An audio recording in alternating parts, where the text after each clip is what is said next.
Night ఈ ప్రదేశానికి అయితే మేము 8:30 9 ఆ టైంలో అయితే వచ్చేసాము.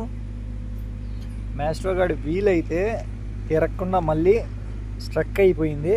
నాకు తెలిసి మళ్ళీ ఆ బాల్స్ ఆ కప్పు ప్రాబ్లమే అనుకుంటూ ఉన్నాను. కార్గిల్లో అయితే ఒక డే అక్కడే ఉండి మార్పిచ్చేసాము. మళ్ళీ అదే ప్రాబ్లంగా వచ్చింది. నాకు అర్థమైంది అదే ప్రాబ్లం అని. ఈ కొండలలోకే ఎంటర్ అయినాము. శ్రీనగర్ కాశ్మీర్ నుంచి జమ్మూ వెళ్ళే రూట్లో శ్రీనగర్ నుంచి నిన్న మార్నింగ్ బయలుదేరితే మనం ఇంచుమించు 100 కిలోమీటర్లుగా వచ్చేసాము.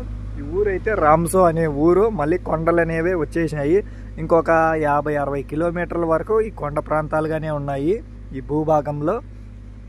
ఇంకా సైకిల్ షాప్గా విషయానికి వస్తే ఇటువైపు వచ్చిన రూట్లో ఒక 54 కిలోమీటర్లలో ఒక షాప్గా చూపిస్తూ ఉంది. ఇంకా ఇటువైపుగా మనం వెళ్ళబోయే రూట్లో అయితే ఒక 70 కిలోమీటర్లుగా సైకిల్ షాప్ చూపిస్తూ ఉంది. అన్నకైతే ఒకసారి ఫోన్ చేశాను, రింగ్ అవుతుంది, లిఫ్ట్ చేయలేదు. మరి ఇటువైపు వెళ్ళి రిపేర్ చేసుకుందామా లేకంటే ఇటువైపు పయనాన్ని కొనసాగిస్తూ ఇటువైపు వెళ్ళిపోదామా అనే ఆలోచనలో ఉన్నాను. ఎక్కడైనా ఎవరొకరు ఫోన్ లిఫ్ట్ చేసి ప్రాబ్లం అనేది చెప్పి అక్కడ అవైలబిలిటీలో ఉంటే కనుక్కొని అటువైపు వెళ్ళి మన మాస్టర్ గారిని అయితే ఫిట్ చేపించేసేయాలి. నైట్ 8:30 పరిస్థితుల్లో ఈ ప్రదేశానికి ఒక 2 కిలోమీటర్ల అవతలే ఈ ప్రాబ్లం అయితే వచ్చేసింది. అక్కడి నుంచి ఇంకా నేను నెట్గా అసలు తిరగడం లేదు. ఇంకా లగేజ్ మొత్తం నా భుజాలపైన వేసుకొని మాస్టర్ గారిని ఒక చేత్తో అలా ఎత్తుకొని వస్తూ ఉంటే ఒక అన్న కనిపించాడు దేవుడిలా.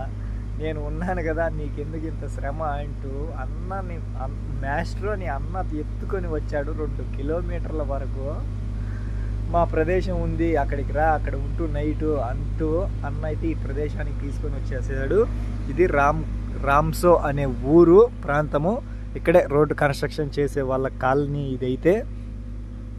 అన్నకైతే నా జీవితాంతం థ్యాంక్ఫుల్లే. ఎందుకంటే 8 ఆ టైం అంటే నేను వెతుకుతూ వచ్చాను. ఆడికి 6 నుంచే స్టే అడుగుతూ వచ్చాను. ఎవ్వరూ లేదని చెప్పారు. ఈ ప్రాంతాలన్నీ సెన్సిటివ్ ప్రాంతాలు, కొందరు ఆర్మీ ఆఫీసర్లు ముందు పక్కకు వెళ్ళు, అక్కడైతే కుదురుతుంది, ఒక బేస్ క్యాంప్గా ఉంది అని చెప్పారు. అలా ముందుకు వస్తూ ఉంటే ఆ టైం అయిపోయింది. మొత్తం ఘాట్ సెక్షనే, మొత్తం ఆల్మోస్ట్ ఒక 40 కిలోమీటర్ల టన్నల్ నుంచి ఘాట్ సెక్షన్గానే మొదలైపోయింది. అలా వస్తూ ఉంటే మధ్యలో సడన్గా ఒక్కసారిగా ఈ ప్రాబ్లం అయితే వచ్చేసింది. మరి ఎందుకు వచ్చిందా అంటే ఏమో తెలియదు. రోడ్లు కూడా అంత బాగున్నాయి, మరి ఎందుకు అయిపోయిందో ఈ విధంగా అస్సలు తెలియడం లేదు. ఇక షాప్ వాళ్ళని అడిగి కనుక్కొని ప్రాబ్లం అనేది చెప్పి వాళ్ళ దగ్గర అవైలబిలిటీలో ఉంటే అక్కడ అయితే కలుద్దాము. రామ్సో అనే ఊర్లో ఉన్నాను. జమ్మూ అయితే 130-140 కిలోమీటర్ల దూరంలో ఉంది. శ్రీనగర్కి అయితే 100